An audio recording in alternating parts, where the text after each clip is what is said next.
नमस्कार मित्रांनो, आपण सध्या मोसंबी शेतामध्ये बघा. आणि काय झालं की यंदा पाणी कमी झाल्यामुळे काय केलंय की आपण मोसंबीचा बाग तोडला. पण होतं काय मित्रांनो की ज्यावेळेस म्हणजे 300-350 झाडं होते, याला कापायला झाडं कापायला 2-3 दिवस लागले.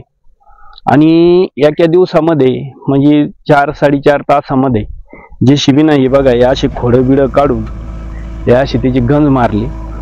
म्हणजे विचार करायची गोष्ट ही मित्रांनो की खूप मनाला हळहळ बी होती की 20 ते 22 वर्षापासून ह्या जागेवर आपला बाग होता. आणि त्याला आपण सांभाळण्यासाठी की बाग लहानचा मोठा करायसाठी त्याला 5-6 वर्ष घातले. म्हणजे खूप त्याला कष्ट घेतले, खूप मेहनत केली. आणि त्याला 5-6 वर्षानंतर त्याचं फळ निघायला लागलं, पुढं ते आपल्याला उत्पन्न द्यायला लागलं. पण जे म्हणताना की बाबा चांगली गोष्ट करायला खूप दिवस लागतात, खूप टाईम लागतो. आणि वाईट गोष्ट करायला काहीच टाईम लागत नाही मित्रांनो. म्हणजे आपण चालता बोलता जर एखादी आता व्हिडिओ चालू आहे आणि व्हिडिओमध्ये जर आपण उलट सुलट काही शिवी फिवी दिली तर ते वाईट होऊन जातं. पण चांगलं बोलायला खूप विचार करून बोलायला लागतं मित्रांनो. तशाच पद्धतीनं काय झालंय की हा बाग 15-20 वर्षापासून आपल्या शेतामध्ये होता. आणि एकदम आज अचानक म्हणजे निसर्गापुढं आपलं काही चालत नाही मित्रांनो. आणि निसर्गाने गेल्या वर्षी साथ नाही दिल्यामुळं की पाऊस कमी झाल्यामुळं काय झाले की पाणी कमी झालं.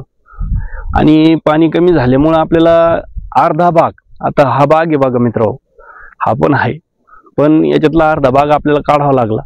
आणि संपूर्ण जर बाग फुला असता मित्रांनो तर काय झालं असते की हे पूर्णच बाग म्हणजे टिकला नसता.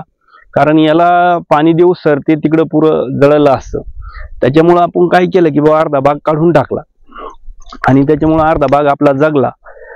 पण शेतकरीची जी व्यथा आहे मित्रांनो की जे आपलं शेतकरीचं जे आहे का हा पूर्ण 60-70% हा निसर्गावर आपला शेतकरी अवलंबून आहे. कारण आपण स्वतः काय करू शकतो, आपण मेहनतीशिवाय कष्टाशिवाय आपल्या हातामध्ये काही नसतं मित्रांनो.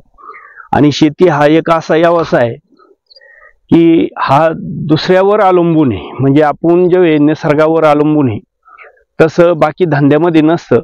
पण शेतीचा हाच व्यवसाय आहे की बाबा तो निसर्गावर अवलंबून असल्यामुळं की आपल्या शेतकऱ्याला ही शेती परवडत नाही. आता बघा, जे चांगले झाडं म्हणजे जो बाग चांगले पैसे द्यायचा आणि तो बाग आपल्याला आज ह्या शेतातून काढून टाका लागला. आणि क्षेत्र बी असं बुच्च बुच्च दिसायला लागलं. कारण 22 वर्षापासून इथं झाड होतं मित्रांनो.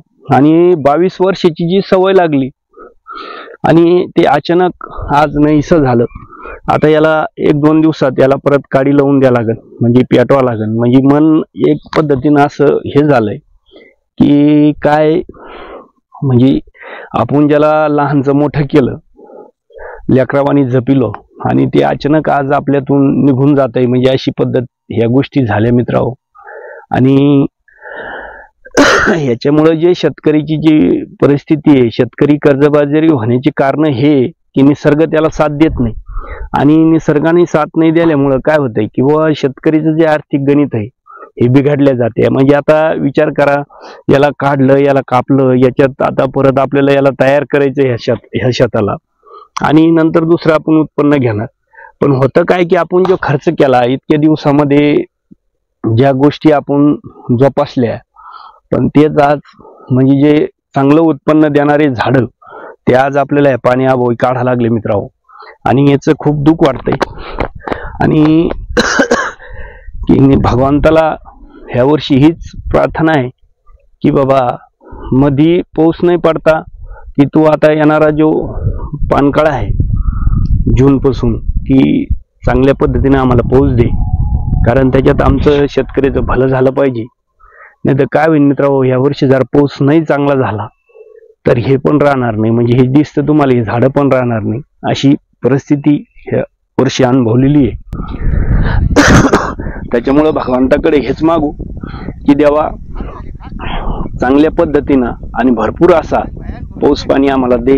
हीच तुझ्या चरणी मी प्रार्थना करतो. जय जवान जय किसान.